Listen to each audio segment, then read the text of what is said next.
es una presentación de Presenta Handy. Una mano para tu negocio.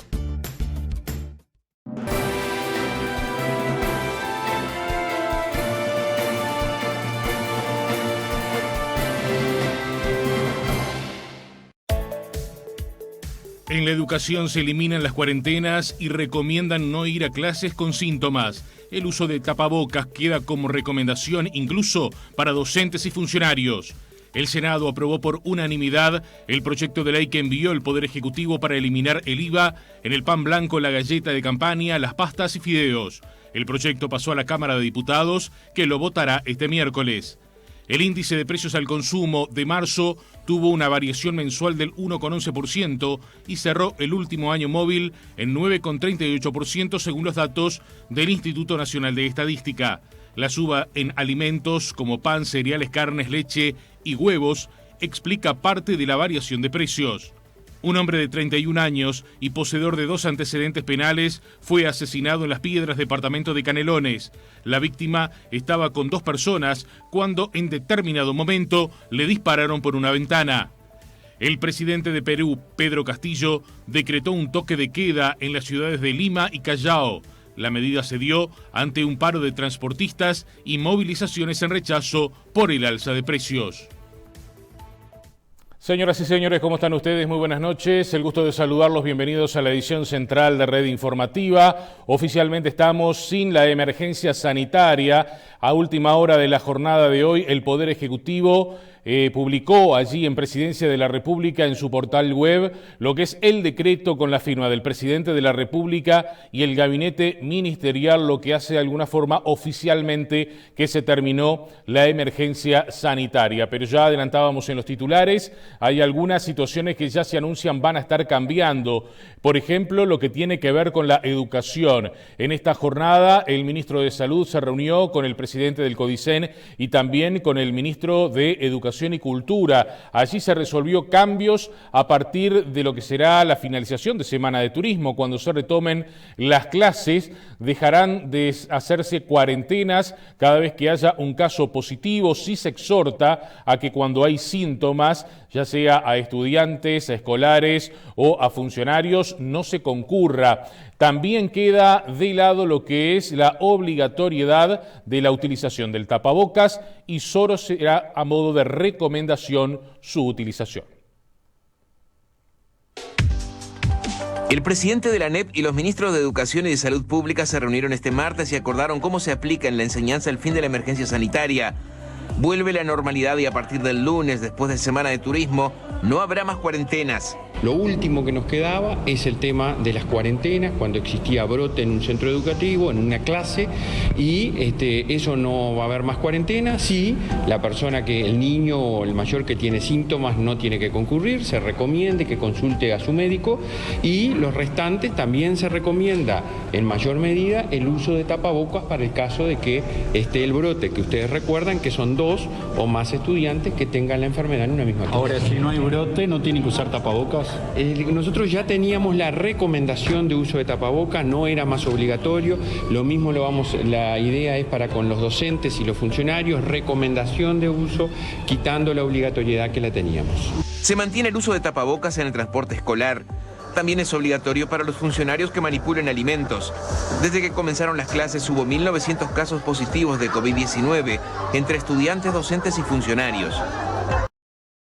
Tras la decisión del Poder Ejecutivo de cesar la emergencia sanitaria, se hace una actualización de lo que son los protocolos, pero se mantienen algunas recomendaciones del Ministerio de Salud Pública.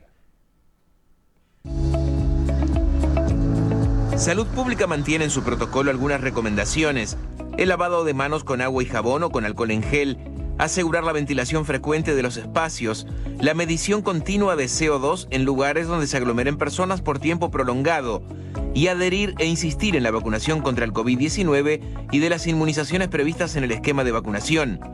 El uso de tapabocas solo sigue siendo obligatorio para personas con sintomatología respiratoria que estén en contacto con otras personas.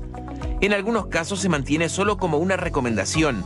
en el transporte colectivo, en el personal de salud con enfermedad leve que esté en contacto con público o pacientes, en el personal en contacto con grupos vulnerables como residenciales, refugios, cárceles o niños menores de 5 años, en espacios donde haya brotes, espacios cerrados con aglomeraciones de personas y manipuladores de alimentos. Para quienes tengan sintomatología respiratoria, el Ministerio recomienda aislarse y consultar al prestador de salud.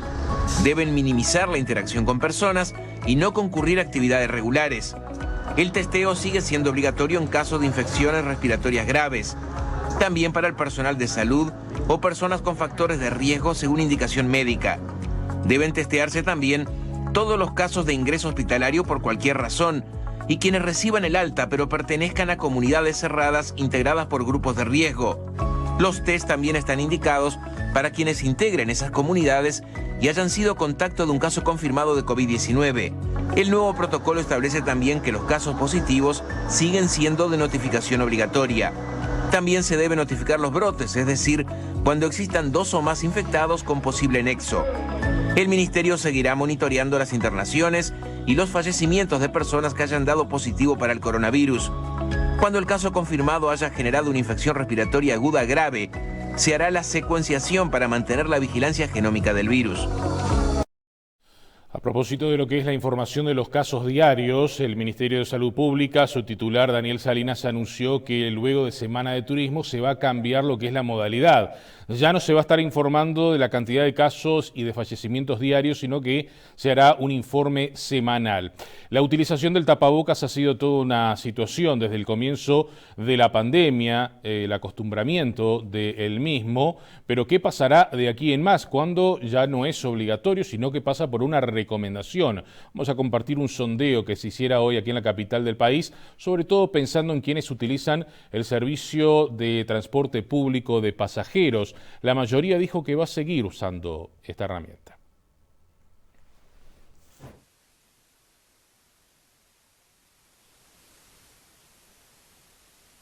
Y que es medio complicado porque quedas embretado entre las dos cosas, en que te dicen que se levantó la medida y que no, pero acá en el ómnibus al menos lo vamos a seguir pidiendo. Si sube alguien sin tapabocas, ¿qué le decís? Y que tiene que tener.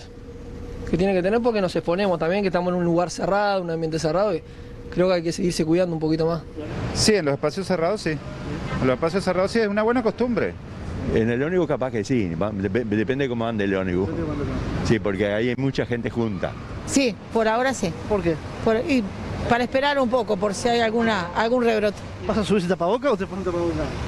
Depende, si me permiten subir sin tapabocas. Que ahora la emergencia sanitaria se levanta y va a ser opcional. En el caso tuyo... Lo que pasa es que en el ómnibus va a haber mucha gente, entonces... ¿Va a ser igual? Sí, por ahora, sí. O sea que ahora esperas un poquito cuando subes. Tomo un poco de oxígeno y después me subo, sí. Por ahora sí. ¿Sí? Me da un poco de miedo.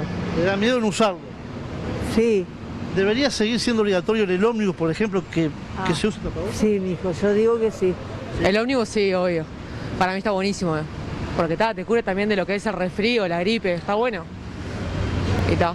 ¿Ahí debería seguir siendo obligatorio de repente? No sé si es obligatorio, pero el que quiera... Es un tema de conciencia, ¿no? Sí, van cada uno para mí. O sea que para vos te sentís más segura con tapabocas en el ómnibus. Sí, yo sí. Bueno, vamos a recordar que con esta medida que toma el Poder Ejecutivo, la utilización del tapabocas pasa a ser una recomendación y no es obligatorio. Sí se sugiere con más fuerza en algunos sectores, como por ejemplo los hospitales, a través también, por ejemplo, de las personas que manejan alimentos, en las escuelas, la utilización en los residenciales también, que se siga utilizando el tapaboca, pero siempre a nivel de sugerencia de aquí en más. ¿Qué pasa en los comercios? Lo vemos. Bueno, si no es obligación ya poder entrar a los comercios sin tapabocas, yo no le puedo decir a la gente que se lo ponga. Es opcional. Creo que de repente por unos días más, de repente hasta que no se aclare bien esta situación, es conveniente que entremos todos con tapabocas, como estamos nosotros también trabajando, elaborando con tapabocas. Pero bueno, es opcional de la gente. Si no quiere entrar con tapabocas, que no entre, yo no sé. Pero nosotros lo dejamos a criterio del cliente. Al principio va a ser medio chocante porque al estar acostumbrado 2 años ya con tapaboca, ya la costumbre de uno con el tapaboca, pero y de a poquito yo creo que se va a ir aflojando todo eso y hasta tendrá a desaparecer. Cuesta lo primero, ¿no? Cuesta. choca, es la costumbre de usarlo todo el tiempo. Si hay mucha gente, por ejemplo, en el comercio, digo, ¿qué haces? Bueno, el aforo se termina. El aforo se termina, sí. Y ya está, se vuelve a la normalidad. Esperábamos esta medida, señaló Daniel Fernández, que es integrante de la directiva de Cambadu, al hacer referencia al cese de la emergencia sanitaria. Bueno, genial, bienvenido sea, o sea, ya se estaba haciendo largo, se hizo esto, pero para el comerciante era una libertad total en el sentido de que a veces hubo algún resquemor con algún cliente y demás. Hoy los boliches gastronómicos, que ya se liberó el protocolo que teníamos y el aforo, que era importante porque podían entrar tantas personas por comercio y demás. O sea que bienvenido sea y bueno, estamos adelante. Yo creo que todos somos una sociedad respetuosa del otro y no va a traer ningún inconveniente. No, por ese lado estamos muy seguros que va a ser bien y que la gente en general ya se lo va a sacar definitivo. Más allá, por lo que escuché, que deberá continuar en el ómnibus. Bueno, serán los viajes breves que hacemos, andaremos con tapaboca y después lo guardaremos en el bolsillo. ¿Se sabe algo más del protocolo? Por ejemplo, el alcohol en gel, ¿va a tener el comerciante tenerlo? Lo que interpretamos que se libera todo, o sea, al levantar las medidas queda todo caduco ya. Quizás el comerciante lo siga teniendo ahí, pero ya se libera todo eso. Con el cese de la emergencia sanitaria también se eliminan los aforos en lo que tiene que ver con teatros, cines, gimnasios y salones de fiesta, por ejemplo. Germán Barcala, quien es el presidente de la Cámara que nuclea a este sector, espera que de aquí en más se pueda dar una recuperación. Este fin da expectativas como para empezar a recuperar el sector, que lógicamente después de 2 años o año y medio sin trabajar no se recupera de un día para el otro ni por decreto. Esto es una construcción que va de a poco, que requiere también que la gente tome confianza en ir a los eventos nuevamente y que tome la confianza que celebrar está bueno y que no es riesgoso. De todas maneras, nuestro sector y los eventos que se fueron haciendo, siempre tuvimos un muy bajo nivel de contagio. Eventualmente, en algunas circunstancias, tal vez se usa el tapaboca, en algunas circunstancias. Yo creo que esta pandemia también dejó aquello de ciertos aprendizajes, como por ejemplo la calidad del aire, un tema que nunca se hablaba antes, y yo creo que es un tema que es importante, no solo por el COVID, sino por otro tipo de afecciones, y eso está bueno. En lo que tiene que ver con los residenciales, se vuelve al régimen de la prepandemia. Esto quiere decir que las visitas serán de aquí en más con horario libre y también volverán los paseos, algo que tanto extrañan los abuelos. Ya se está aplicando desde este martes. Las visitas en los residenciales vuelven a ser con horario libre como antes de la pandemia. Y también se habilitan las salidas, tanto para paseos cortos individuales como para paseos colectivos organizados. Cuando salimos a un lugar donde el espacio es abierto, no es necesario el uso de tapabocas. Después en los lugares cerrados sí recomendamos el uso de tapabocas en las personas mayores. Y cuando se sale a cenar, a almorzar con los hijos, con los nietos, a la vuelta también el ingreso es de forma normal. Y sí, las visitas adentro del residencial deben de ser con tapabocas y las medidas de distanciamiento con el resto de la comunidad. Para nosotros es muy importante también la vuelta al ejercicio, ¿verdad? La vuelta de los profesores de educación física y los fisioterapeutas que vuelvan a los centros de larga estadía. Dentro del establecimiento el internado no tiene que usar tapabocas, sí lo siguen usando los funcionarios. La movilidad es normal. Cuando se produzca un caso de COVID, se restringirán las visitas hasta que la situación se normalice. Con esta medida hay algunas interrogantes que están arriba de la mesa, como por ejemplo, ¿qué ocurrirá con los beneficios que se han comenzado a otorgar con el comienzo de la pandemia a nivel del Ministerio de Desarrollo Social, pero también al Ministerio de Trabajo y Seguridad Social? Bueno, el ministro Pablo Mieres habló en las últimas horas, dijo que, por ejemplo, el seguro de paro parcial va a continuar hasta el día 31 de junio y que también habrá cambio en lo que son los protocolos a aplicarse en los lugares de trabajo. Las cuestiones vinculadas a la cantidad de personas por local, la obligación de tener ciertos artículos de higiene, el uso del tapabocas, dejará de ser obligatorio. En cuanto al funcionamiento del trabajo, la desaparición de esas obligatoriedades que tuvimos durante la emergencia sanitaria.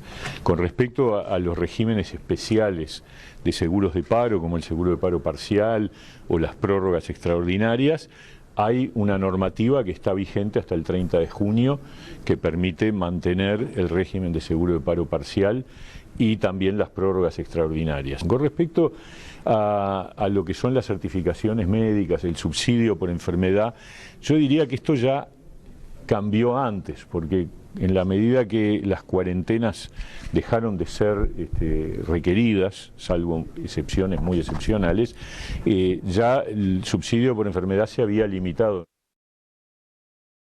Por su parte, el ministro Martín Lema dijo que no caen las prestaciones del MIDES, que se mantienen lo que son los planes sociales.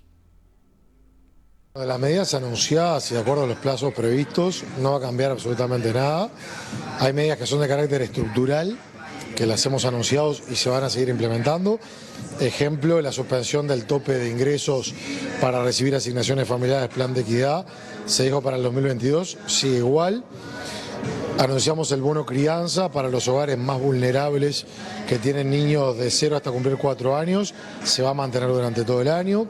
Hemos anunciado el bono social que promovimos con UTE para que haya bonificación de ante un 90% en hogares que están en situación de vulnerabilidad, y esto ya ha beneficiado más de 113.000 hogares y eso se va a mantener durante el año. Y los planes y programas también se mantienen intactos. Después hay otras medidas que se han anunciado con carácter coyuntural, por ejemplo las canastas de emergencia, que el anuncio llegaba hasta el mes de marzo. A pesar de ello, nosotros lo que hicimos fue anunciar la prórroga hasta el mes de julio, inclusive de canastas de emergencia para beneficiarios que hayan declarado tener menores a cargo. Eso se mantiene, ya lo hemos hablado con la ministra, lo hemos hablado con el presidente de la República, por tanto, el escenario que tenemos por delante es de acuerdo a lo establecido y lo comprometido públicamente. ¿La asistencia a las ollas populares? Bueno, eso es algo que se anunció que en el mes de abril íbamos a sentarnos con la ministra de Economía para evaluar la situación y ahí valorar la prórroga como se hizo el año pasado. Eso es lo que vamos a hacer en el mes de abril, pero es parte de la planificación que en su momento nos comprometimos públicamente.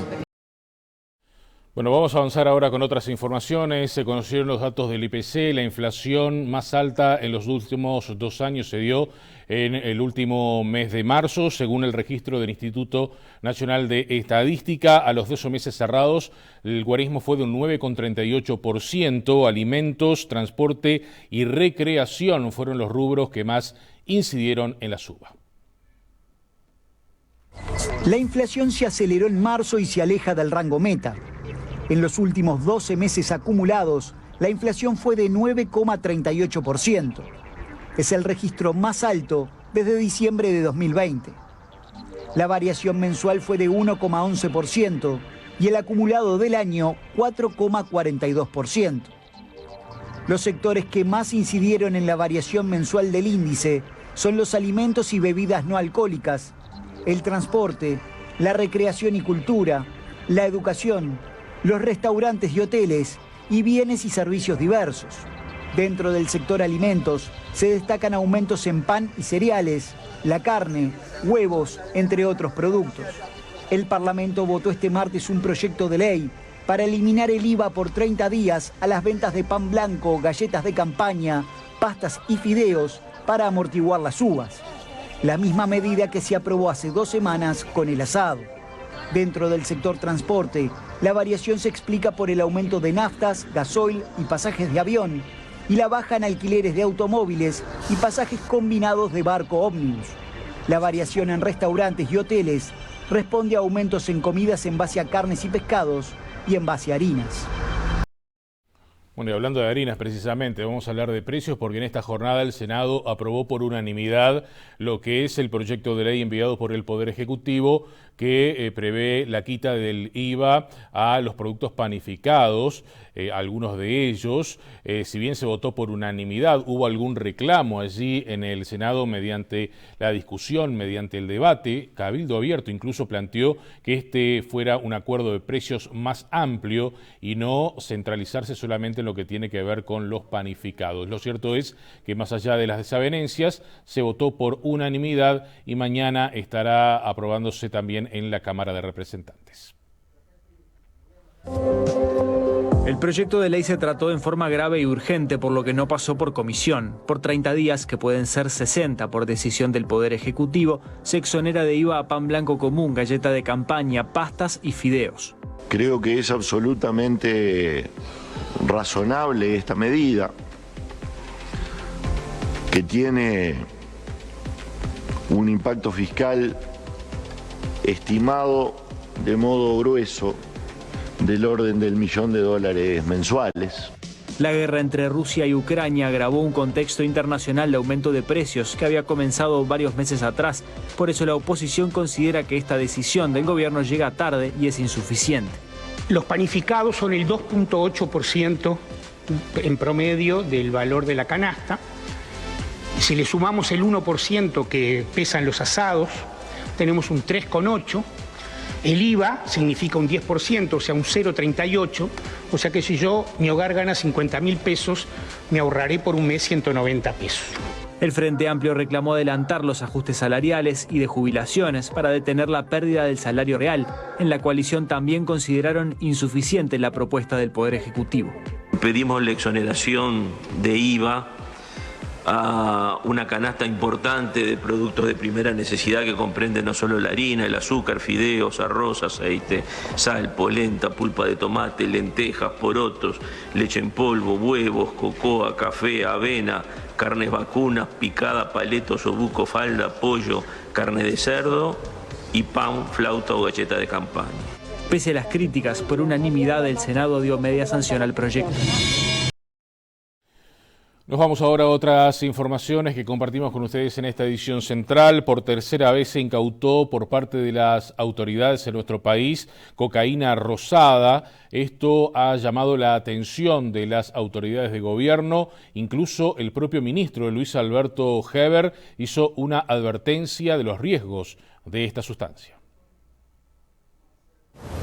Una operación en donde se pudo capturar por medio de un seguimiento a un delivery que tenía este tipo de droga que nosotros queremos especialmente advertir a la población. Esta droga se le llama Tutsi, es una droga de mezcla de LSD, metanfetaminas y también cocaína.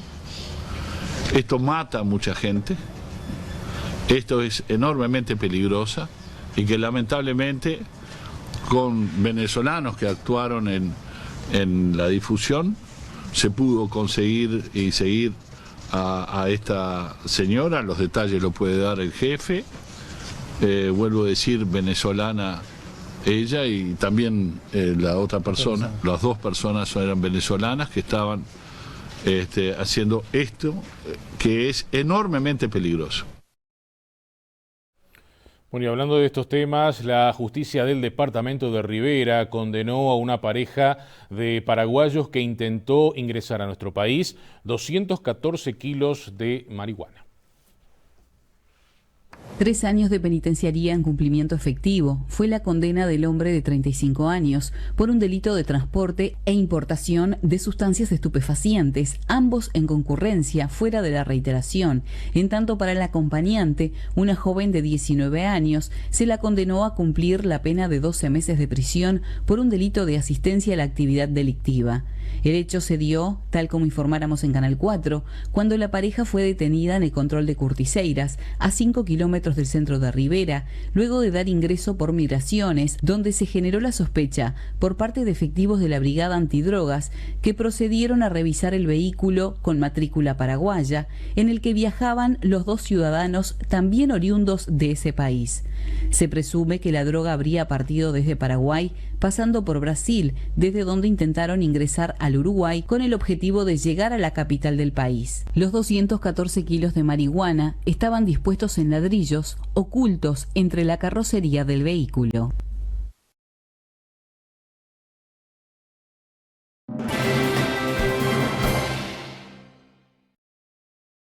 Cotizaciones de cierre de las principales monedas. Dólar 40.30 a la compra, 42.70 a la venta. Euro 42.88, 47.90. Real 7.83, 9.83. Peso argentino 0.08, 0.38. Unidad indexada 5.32.68. Unidad reajustable 1.428,01. Les proponemos hacer una primera pausa, ya llega el deporte, la información internacional y otros temas de trascendencia aquí del ámbito local. Ya volvemos.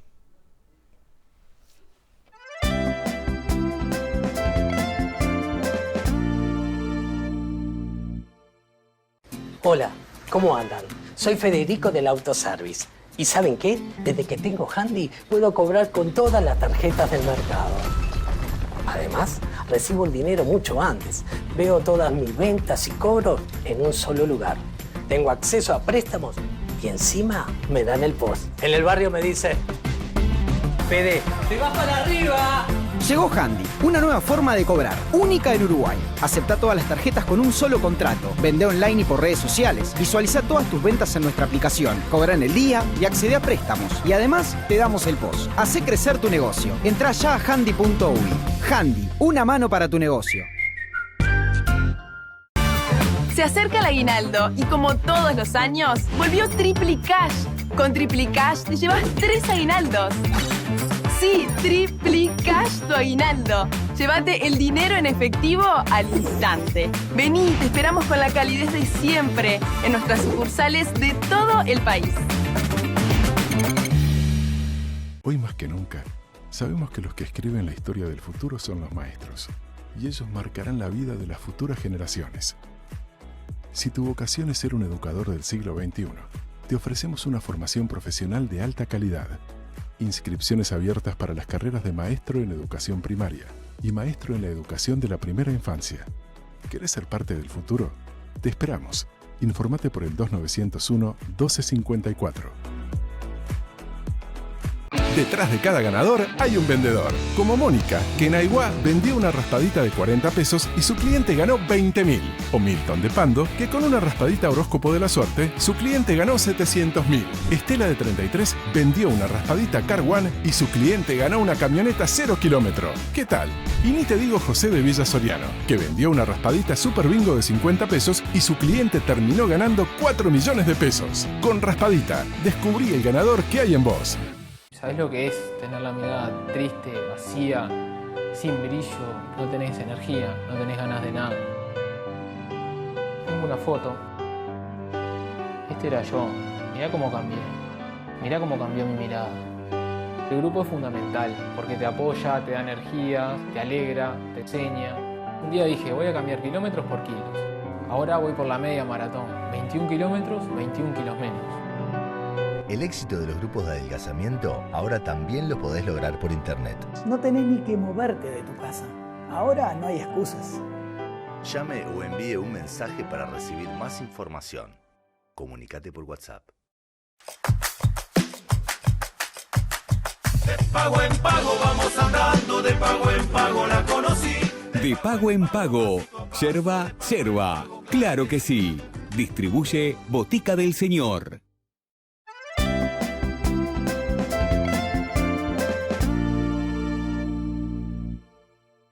Es una presentación de Banco de Seguros del Estado, sponsor oficial de la Celeste. Señores, nos metemos en el ámbito deportivo. Comenzó la Copa Libertadores para los equipos uruguayos. Esta noche Peñarol cayó en Argentina 2-1 frente a Colón de Santa Fe. Mañana Nacional estará enfrentando al Bragantino de Brasil. Viajó en estas últimas horas sin Zunino ni Carballo.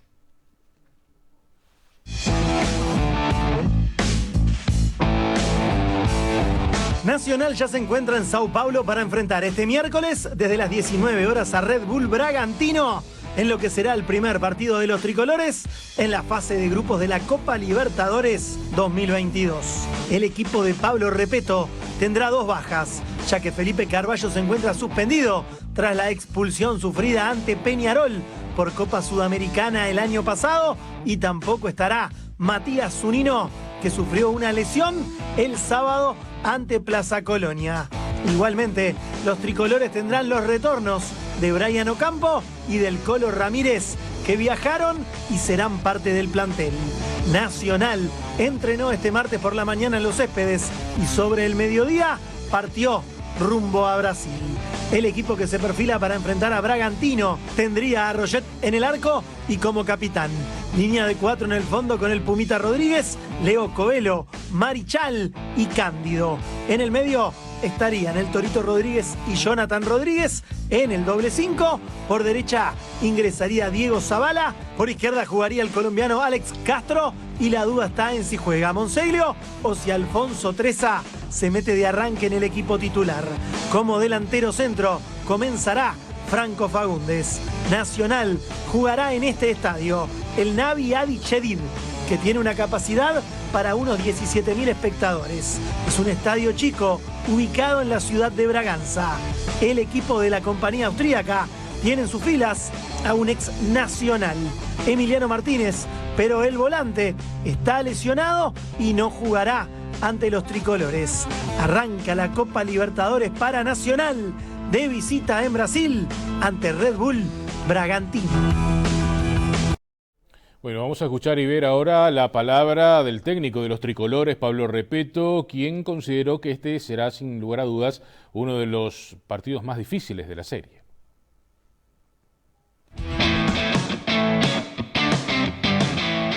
Empezar la Copa siempre motiva, más con Nacional, equipo grande, con historia en la Copa, así que con mucha ilusión. Pablo, ¿cómo está el equipo? ¿Cómo trabajaste este partido? Y sobre todo, pensando en las bajas, ¿no? Sin Zunino, sin Felipe Carballo, que está sancionado. No hubo mucho tiempo porque, tuvimos 3 días nomás. Pero se hizo hincapié en algunas cosas particulares del rival, como lo hacemos siempre. Y sí, tuvimos una que ya sabíamos, que era la de Felipe. Se sumó la de Zunino. Pero yo creo que tenemos jugadores para suplir a las 2 bajas importantes que tenemos, y tranquilos porque creo que el equipo está ganando en confianza y en estos partidos es muy importante. ¿Qué sabes del rival? Sí, un equipo que la edición anterior en la Sudamericana fue finalista, un equipo que tiene jugadores jóvenes con muy buen pie, que de local seguramente van a salir a buscar los 3 puntos, intentarán presionarnos como lo hacen siempre. Pero nosotros con nuestras armas contrarrestar estas virtudes que ellos tienen, pero sobre todo apuntar a nuestra idea de juego, que es lo principal, ¿no? Por ser el inicio de la Copa y por ser de visitantes también, ¿el empate es un buen resultado? Después se ve durante el trámite, ¿no? Nosotros vamos a ir con la consigna de ganar y después, según el trámite se ve si es bueno o no el empate. Sin duda, si en la previa te dicen que cuál es el partido más difícil de la Copa, y sería ¿no? Porque, equipo que juega la Sudamericana, la final de la Sudamericana, equipo brasilero con muy buenos jugadores, que mantiene el cuerpo técnico casi 2 años, con una base de jugadores también que se repiten, pero esto nunca se sabe, ¿no? Son los 90 minutos el que hace las cosas mejores siempre, o generalmente se lleva el resultado, y ojalá que podamos estar a la altura y lograr el resultado. Señores, en otros temas que tienen que ver con el deporte, Diego Scotti continuará como presidente de la Mutual tras las elecciones. Obtuvo 629 votos en 759. Estará allí al frente de la gremial de los futbolistas hasta el año 2026. Diego Scotti fue elegido por amplia mayoría para seguir al frente de la gremial de los jugadores profesionales. Tras las elecciones realizadas en la Mutual Uruguaya de Futbolistas, la lista oficial obtuvo 629 de los 709 votos ejecutados entre los planteles de primera y segunda división, más los votos de los socios honorarios. La lista oficialista obtuvo 6 de los 7 cargos y tendrá la representación de Scotti, Duarte, Sergio Pérez, Russo, Sena y Lamas, al tiempo que la lista número 1950 obtuvo un solo cargo en la nueva directiva y será representado por André González. El periodo para esta nueva comisión directiva de la Mutual será por 4 años, entre 2022 y 2026. Fue una presentación de Banco de Seguros del Estado, sponsor oficial de la Celeste. Vamos a avanzar ahora con información internacional. Nos tenemos que ir a Perú, donde el presidente Pedro Castillo decretó el toque de queda en 2 ciudades, entre ellas Lima. Esto debido a las protestas que se han registrado en los últimos días por el alza de precios.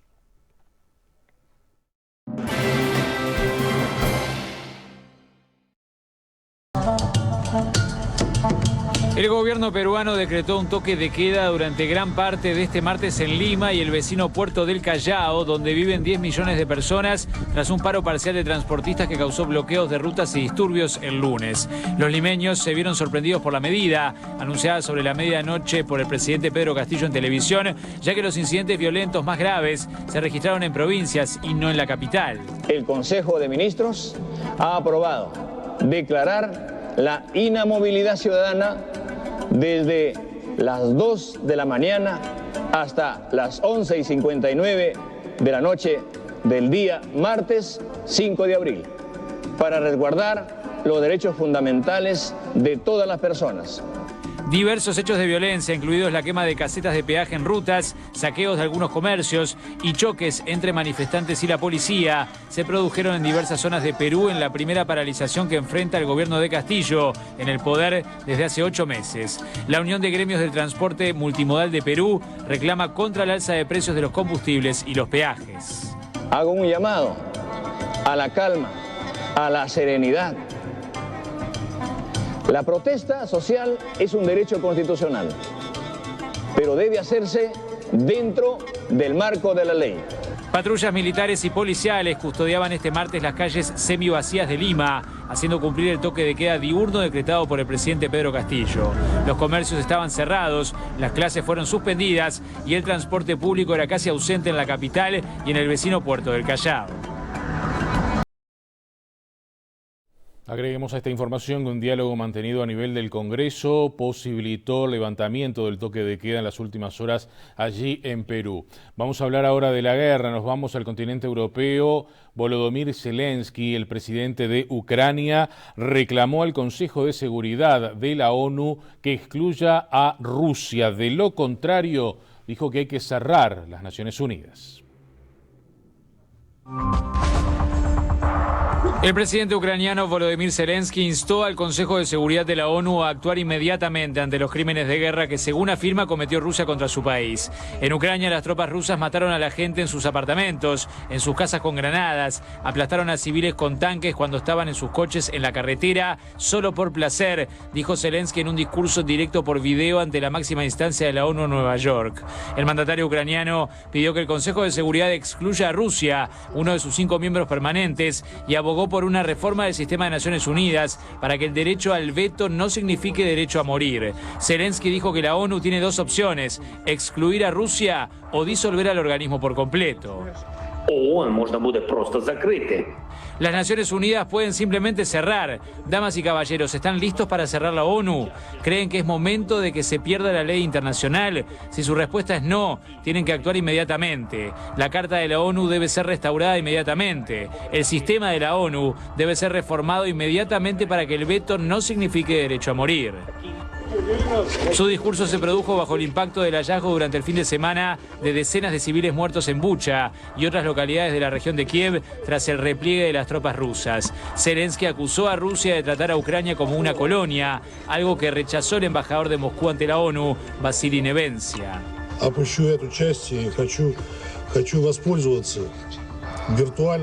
Simplemente me gustaría aprovechar la presencia virtual aquí del presidente de Ucrania y dirigirme a él directamente. Ponemos en su conciencia las acusaciones infundadas del ejército ruso que no han sido confirmadas por ningún testigo presencial. Rusia denuncia que las imágenes de Bucha son un montaje y sostiene haber evacuado desde Ucrania a 600.000 personas que, según dicen, salieron de manera voluntaria y no bajo coacción o secuestradas, como acusa Occidente.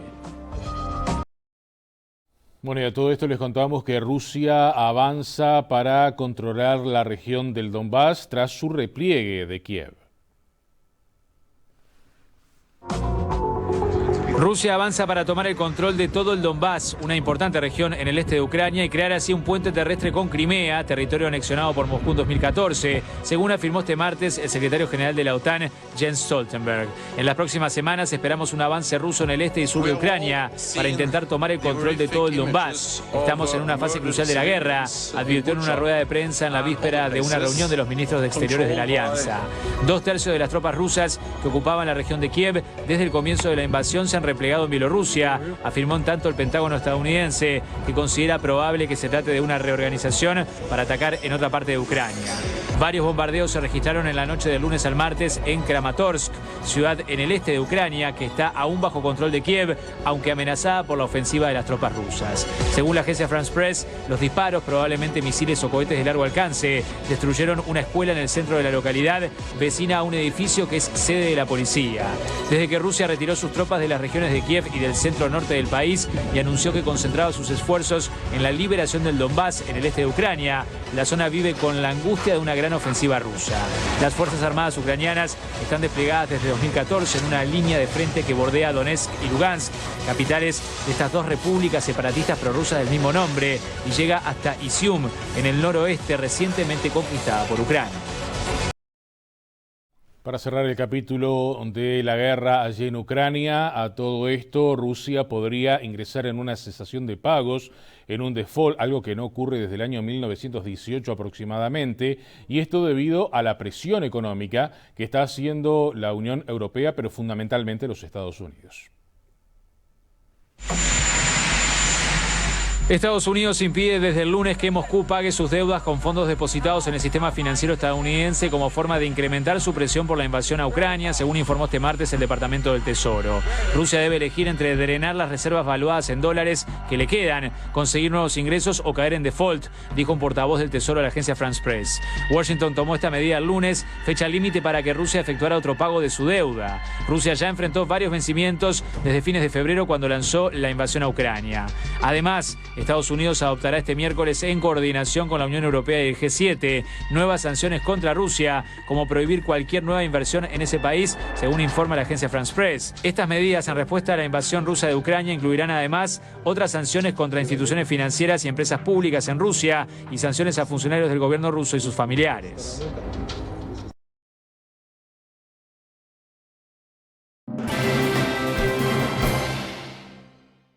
Vamos a volver ahora a la información de nuestro país. Nos metemos en temas que tienen que ver con la justicia, porque en Durazno se absolvió a los 2 efectivos policiales que participaron del caso conocido o denominado como el de Santiago Cor, este joven que lamentablemente falleciera tras haber chocado contra un árbol tras una persecución.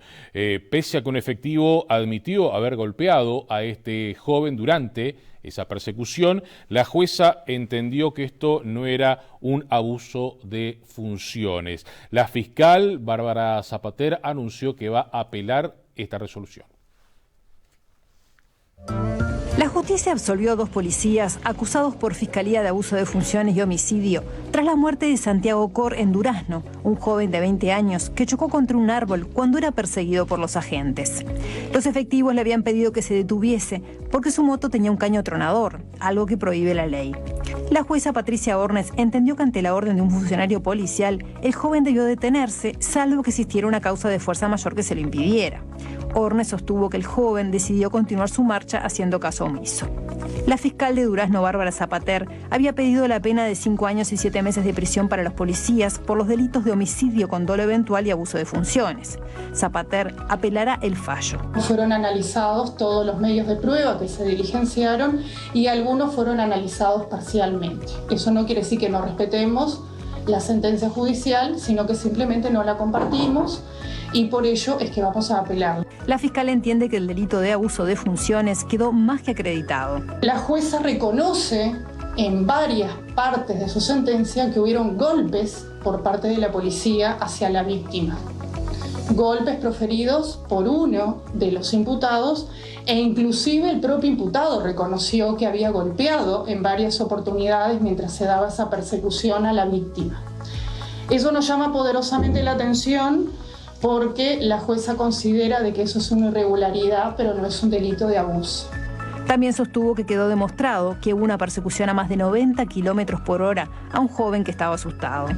El caso generó revuelo político porque los policías fueron respaldados por el ministro del Interior, Luis Alberto Heber, que incluso viajó a Durazno para una audiencia. El ministro fue respaldado por el presidente. Además, el caso se dio durante la discusión del referéndum, que tuvo la actuación de la policía en el centro del debate. Entre tanto, el ministro del Interior, Luis Alberto Heber, habló en estas últimas horas, dijo que el fallo representa un respaldo para la Policía Nacional. Para el ministro del Interior, que se haya ratificado el fallo de la justicia que exime de responsabilidad a los policías por la muerte de Santiago Cor durante una persecución ocurrida en el departamento de Durazno, es un fuerte mensaje sobre el apoyo que el gobierno quiere darle a la policía.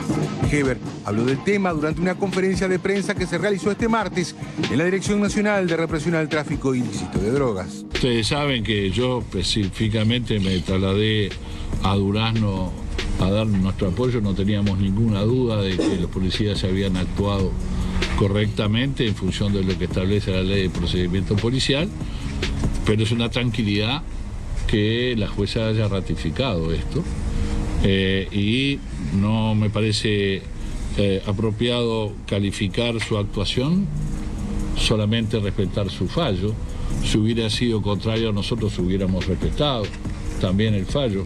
Nos alegra muchísimo, sobre todo porque es un gran mensaje a la policía que está comprometida y que no puede dudar a la hora de tener que actuar cuando en definitiva la ley de procedimiento policial dice que tiene que actuar. Más información, un hombre fue asesinado por su pareja que lo golpeó con un martillo y lo empujó de un cuarto piso. Esto ocurrió en el departamento de Colonia. La policía viene investigando. La mujer dijo que era víctima de violencia, pero no hubo ninguna denuncia al respecto. La fiscal del caso solicitó que se le realice una pericia psiquiátrica a la mujer, quien confesó ser la responsable de la caída del hombre desde un cuarto piso. Se encuentra detenida por presunto homicidio.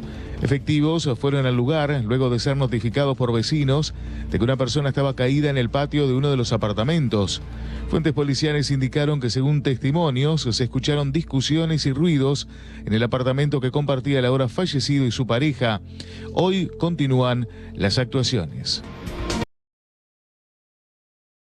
Y un hombre de 31 años fue asesinado en el departamento de Canelones, puntualmente en la ciudad de Las Piedras.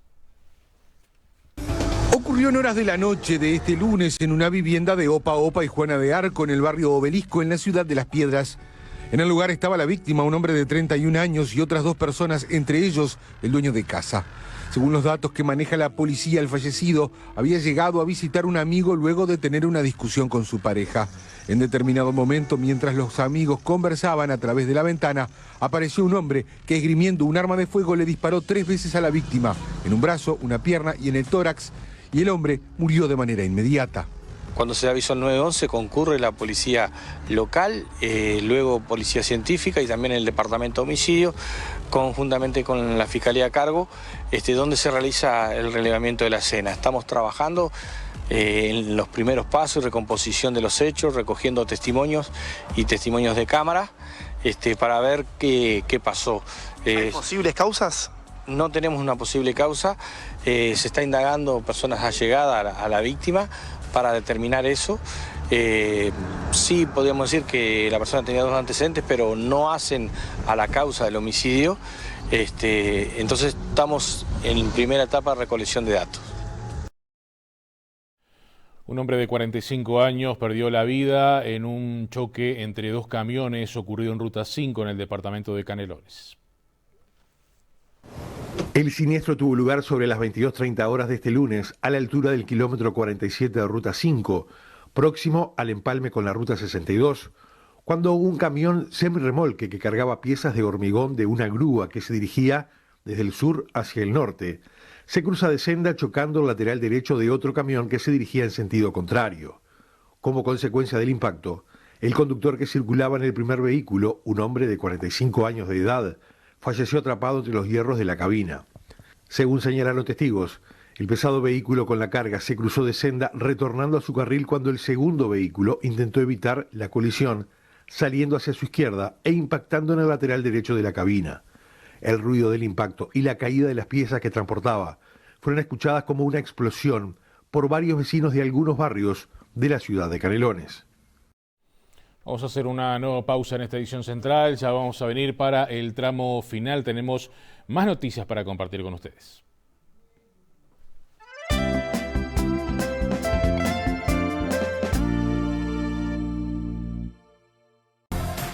Si querés que tu negocio ande volando, llegó Handy, una nueva forma de cobrar, única en Uruguay. Aceptá todas las tarjetas con un solo contrato, vende online y por redes sociales, visualiza todas tus ventas en nuestra aplicación, cobra en el día y accede a préstamos. Y además, te damos el POS. Hacé crecer tu negocio. Entrá ya a handy.uy. Handy, una mano para tu negocio. Cada vez más negocios eligen tener la mejor oferta. Venite a Movistar Empresas y aprovecha el plan de 150 gigas, que viene con minutos gratis para todas las compañías y un iPhone 13 al 50% de descuento. Si tenés RUT, venite a Movistar Empresas y mantené tu número. Afirma tu futuro en la ciudad de la costa y la Costa de Oro. Carreras cortas con la experiencia y el liderazgo de la UDE. Analista en marketing, comercio exterior, marketing digital y relaciones humanas. Inscripciones 2022 con bonificaciones especiales. En la ciudad de la costa y la Costa de Oro. Universidad de la Empresa. Tu carrera, tu futuro. ciudaddelacosta@ude.edu.uy. Te presentamos el sueldazo de ACAC, el préstamo más rápido que te da hasta 5 sueldos con la tasa más baja del mercado. Sí, te prestamos hasta 5 sueldos. Por ejemplo, si tu sueldo es de 20.000 pesos, te llevas un sueldazo de 100.000 pesos. Y para que puedas anticipar tus planes, la primera cuota la pagás recién a los 60 días. Pedilo por WhatsApp al 097 42 4000, llamando al 1881 en nuestra web o Facebook. ACAC, más rápido, más fácil. Bienvenido a adelgazaronline.com. Somos un tratamiento personalizado, innovador y de eficacia comprobada en el que se educan hábitos alimenticios y se aprenden herramientas para adelgazar de forma saludable y para siempre. Todo el tratamiento lo podés hacer online. Solo tenés que tener conexión a internet, una computadora, teléfono inteligente o una tablet. Inscribite y accede 2 veces por semana a un encuentro mediante videoconferencia en el que tu nutricionista y psicólogo te guían en el proceso. En esa videoconferencia también estarán otras personas que, como vos, están en proceso de adelgazamiento. Con tu inscripción recibís también varios materiales escritos para guiar tu alimentación y cocinar saludable. Cambia hoy tu vida. adelgazaronline.com.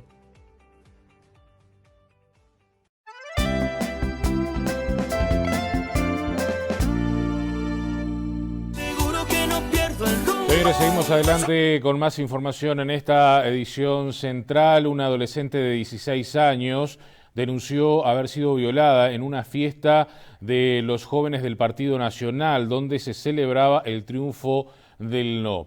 La senadora Gloria Rodríguez respaldó al empresario Sergio Del Pino, quien es el responsable de la organización de esta fiesta que se desarrolló el fin de semana, al tiempo que repudió y condenó esta situación.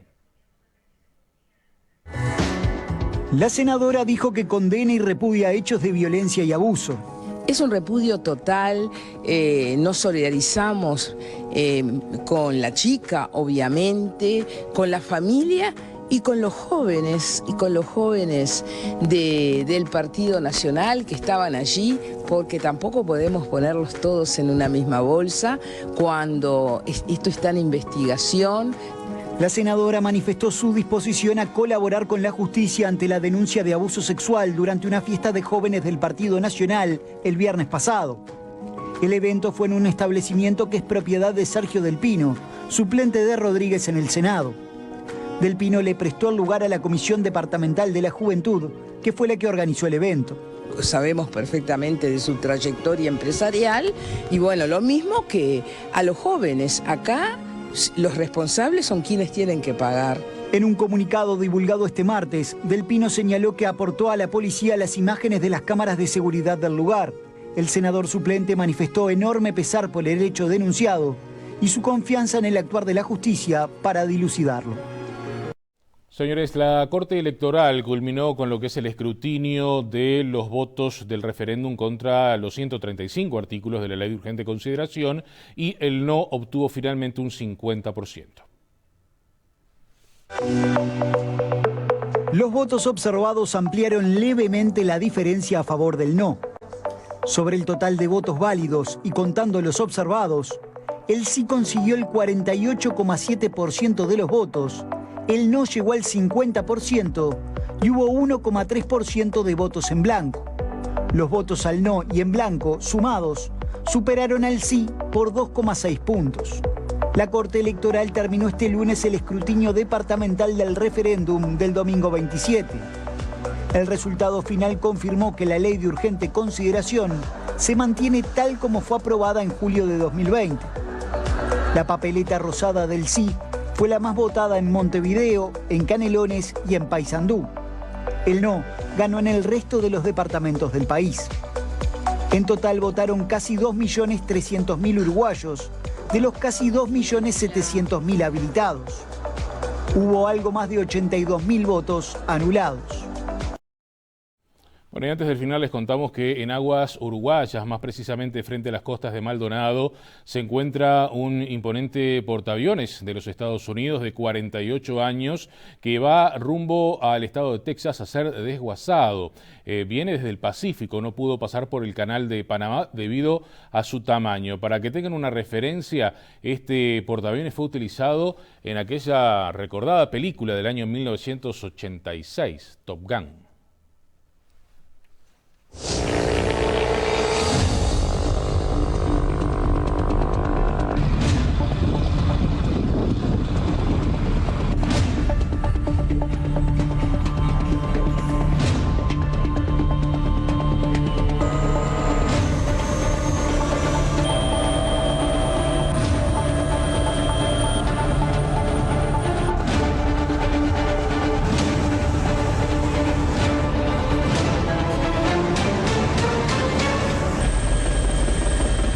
Este enorme barco que ahora navega en aguas uruguayas fue un portaaviones de la Armada de los Estados Unidos, líder en su clase y el segundo buque en ser nombrado en honor a Kitty Hawk, Carolina del Norte, el sitio del vuelo del primer aeroplano impulsado por los hermanos Wright. Pero ahora sus días han terminado y el barco realiza su último viaje de 25.750 kilómetros desde el estado de Washington hasta Texas, donde será cortado en pedazos y vendido como chatarra. Una empresa internacional compró el barco el año pasado por menos de $1 al gobierno de Estados Unidos. Este portaaviones tiene 319 metros de largo y 76 metros de ancho y es demasiado grande para atravesar el canal de Panamá, por lo que en los próximos meses seguirá siendo remolcado hasta su destino final. En estas horas un equipo de Telemundo, gracias a una invitación de la aviación naval que supervisa y asiste el pasaje de este enorme barco por la costa uruguaya, pudo registrar desde el aire la enorme silueta gris que se ve desde lejos y que llama la atención de otros barcos que pasan por la zona. Pero veamos algo de la historia de este barco. Durante 10 años estuvo en forma permanente destinado a la base naval de Yokosuka, en Japón. Fue dado de baja oficialmente el 12 de mayo del año 2009, después de casi 49 años de servicio activo, y fue reemplazado por el George W. Bush. En sus días, este portaaviones fue el mayor símbolo del poder militar estadounidense en el Pacífico, probado en combate desde Vietnam hasta el Golfo Pérsico, e incluso sobrevivió a una colisión con un submarino soviético. El mismo es el último portaaviones estadounidense en utilizar gasoil y actualmente es una reliquia de una época anterior a la llegada de los buques de propulsión nuclear de la clase Nimitz. Este gigante gris durante una década, allá por los años 60, fue un pilar de las fuerzas de Estados Unidos en la costa de Vietnam. Más tarde y a principios de la década del 90 también apoyó las operaciones militares estadounidenses en Somalia y actuó como base de lanzamiento de los ataques aéreos contra Irak, lugar entonces gobernado por Saddam Hussein. En octubre del año 2008 fue sustituido en sus funciones por el USS George Washington, el Kitty Hawk. Luego regresó a Estados Unidos y tuvo su ceremonia de clausura el 31 de enero del año 2009.